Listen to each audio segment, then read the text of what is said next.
Hi, my name is Elari, Onawa. If we haven't met yet, I am the author of Just Believe, How Faith in Yourself Shifts Everything. And I'm also a life on purpose coach. I've been doing that since 2003, and I'm delighted to bring these videos to you. And they're all about creating an amazing life. So let's jump in. This week, we are exploring emotional triggers, and I'm going to share with you 3 surprising things that you absolutely don't want to do, and 3 things that will help you create a fulfilling relationship no matter what your trigger currently is. So let's jump in. So let's start by exploring what an emotional trigger actually is.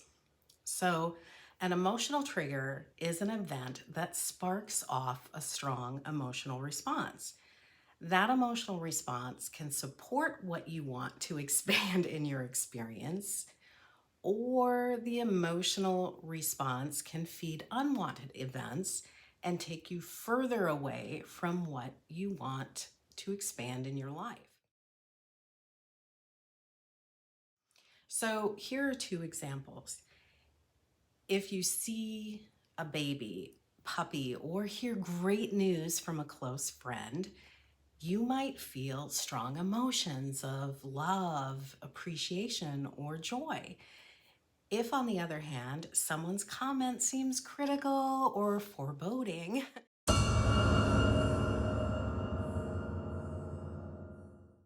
that may spark strong emotions of anger in the case of criticism, or perhaps worry or even fear in response to the doom and gloom commentary. Those emotions tell you something too. So, if you're predominantly feeding happiness, love, or peace, you will see, feel, and receive more of those types of experiences through the spiritual laws of cause and effect and attraction. If you predominantly feed anger or worry, then you'll bring more of those experiences to you as well. Now, your emotions tell you a lot more than what you're in the process of cultivating and therefore attracting.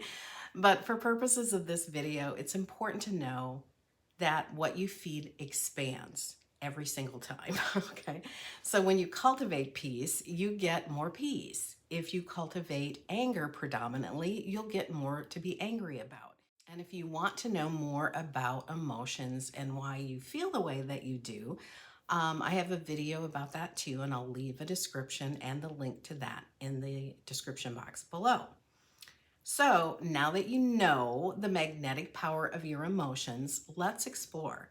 We'll start with 3 common things that you absolutely don't want to do, and then we'll move to 3 simple things to feed relief so you can give yourself the space that you need to feed what you really do want.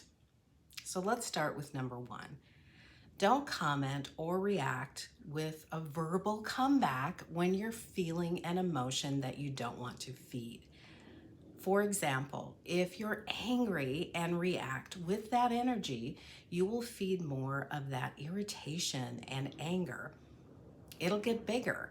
And although you might feel temporarily better or maybe even justified, you're not resolving anything. You're actually feeding the unwanted experiences.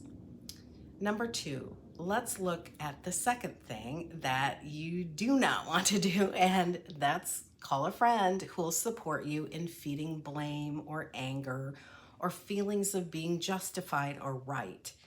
Remember that what you feed expands. So, this would be the opposite of what you want to do. If you want peace or freedom from that trigger, you can't get that if you're feeding blame or anger. The 2 are different frequencies. You get what you feed. So, if you want a peaceful and loving and happy relationship, you can't get there by making someone wrong or by feeding anger towards them. Number 3, don't get trapped in the trying to figure out or change the other person. If you're analytical, you might want to go there, but this doesn't address the real reason you feel the way you do.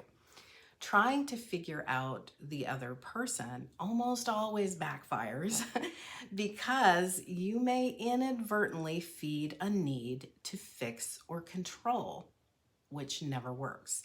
You can't control other people, and it's not your job to do that.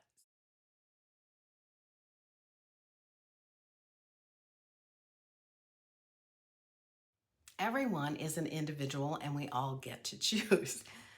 You can, however, control how you feel by what you're feeding and therefore what you're attracting to you. So, are you starting to see something helpful about creating fulfilling relationships? Give me a thumbs up if you are.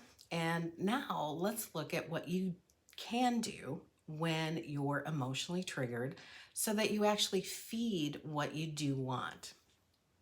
So, number one, give yourself some space to choose rather than react.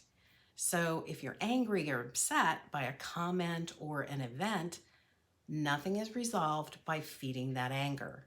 Remember that what you feed expands.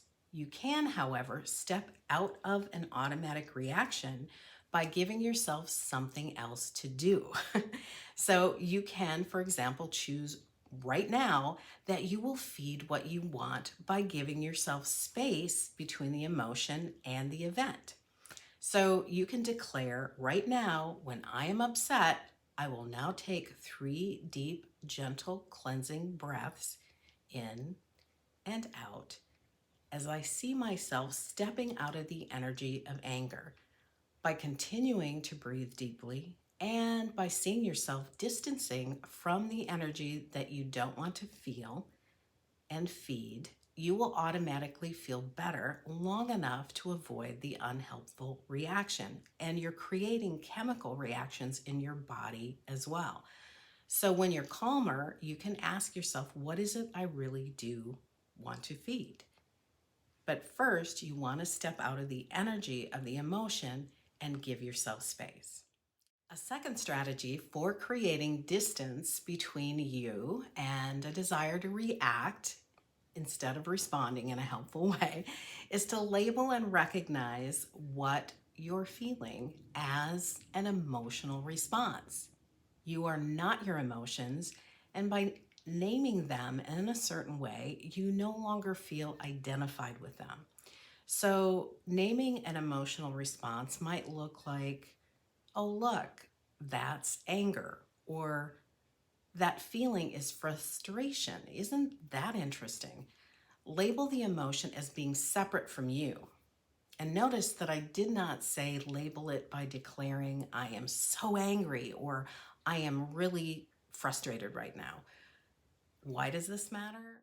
Well, it matters a lot because anything you put on the other side of an I am statement, you are becoming identified with, like it's part of you rather than something that you can actually choose. So label the emotion as energy and as a sensation, not as something that defines you.